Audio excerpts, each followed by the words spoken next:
From Wendy's to Campbell's, Red Lobster to Hershey, the CEO shakeup is real. I'm Susan Choi, and you're watching FI News Review. In this episode, we'll be covering the high CEO turnover rate in the food industry right now. What's the trend behind this pattern? And what does it mean for leadership in food and beverage now and in the future? To help me break down this topic is Dan Rowe, founder and CEO of Fransmart, a franchise development company. Dan, welcome to the show. Thanks for joining me. Thank you. Thanks for having me. So Dan, this whole pattern that we're seeing right now, a lot of CEOs stepping down, moving over to different companies. It's happening at Hershey, at Hormel, at Campbell's. What are your top line thoughts about, this pattern that we're seeing? Yeah, I think it's just very transactional. People are looking out for themselves and their best interest. And so you think about Brian, who left Chipotle for Starbucks. I mean, he left a good gig for a better gig, right? He left a really good gig for a better gig. The 𝗂𝗶𝗱𝗲 CEO leaving 𝗂𝗶𝗱𝗃, that was a case where that's just a tough brand. It's just a tough concept to work on. Life is short. He left for a better gig. Right. You actually took the words right out of my mouth. I wanted to mention, both of those as examples. Going into my next question, looking at food service in particular, we are seeing a lot of CEOs leaving for other positions. You did mention, 𝗂𝗶𝗃 𝗍𝗶𝗴 he left that job, after only a few years in leadership, heading over to Red Lobster, which has been really struggling. And as you also mentioned, Brian Niccol leaving Chipotle for Starbucks. We also just saw we've been seeing also Subway, John Chidsey leaving Subway, moves in 𝗍𝗶𝗂 that brand. And also these are all, franchise businesses. Dan, as a franchise expert yourself, what do you think, is there happening anything specifically in the food service space? Why is this happening in restaurants in particular? Food's hard. I mean, it's hard with commodity prices, with labor. It's just tough. And so, people, and it really depends on somebody's competence. Like if they grew up the ranks as a restaurant ops person, they're probably going to move from restaurant to restaurant.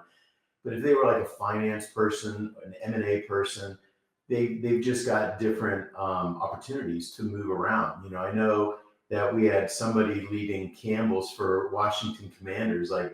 Frankly, that team is on fire. So like leaving a Campbell's for, to go to a sports franchise, like that's actually kind of a dream job.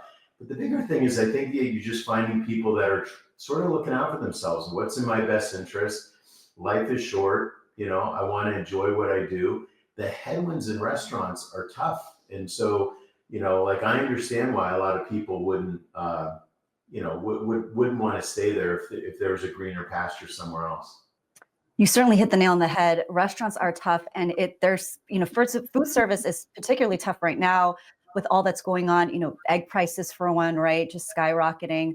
Dan, what do you think is the ideal leader right now? What kind of leadership do you think is needed right now in food and beverage?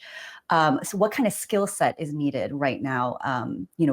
In this moment as well as in the future? And can you give any examples of, good leaders out there that you think are really, really making it happen?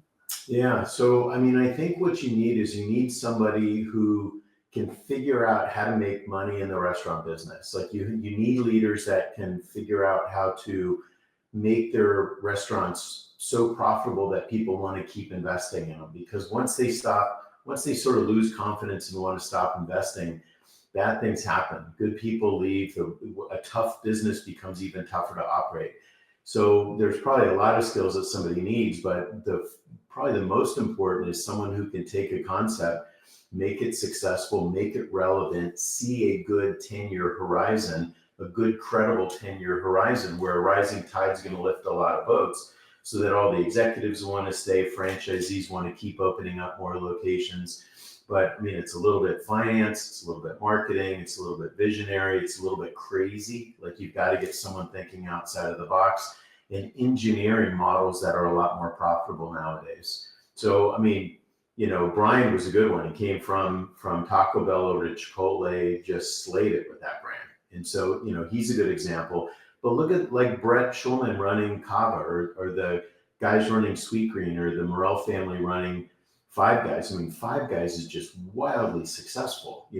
Popeye's chicken, wildly successful, ridiculous unit economics. So there's plenty of people still making a lot of money today and getting their sponsors, meaning their investors and their franchisees and their executives, to want to stay focused and grow.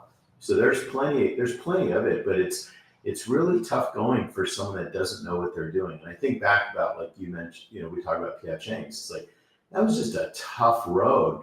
And then all of a sudden you put someone in there that really didn't know what to do. And it's like, they feel like they're in quicksand and they quickly leave for something else. You don't want to wake up every day, feeling like you're in quicksand.